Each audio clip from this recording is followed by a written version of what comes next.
The main difference between GLD and IAU is their trading volume, with GLD having an average daily volume of $1.31 billion and IAU having an average daily volume of $370.31 million. This disparity in trading volume also results in GLD having a similar bid-ask spread, which translates to lower margins.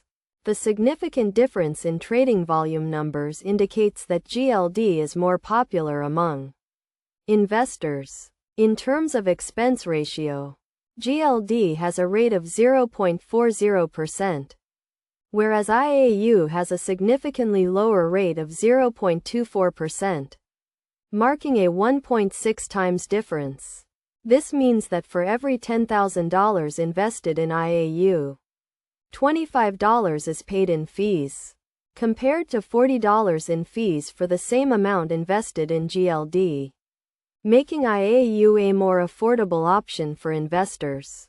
Regarding performance, the returns for both investments are slightly different, with IAU yielding a return of 1.51% and GLD having a return of -1.55%.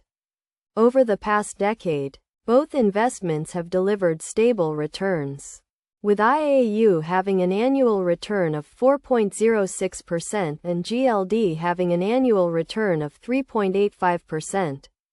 Currently, an investment of $10,000 would yield a return of 50.1% for IAU and 37.5% for GLD. IAU consistently posts higher returns than GLD. Despite their differences, both GLD and IAU share some similarities.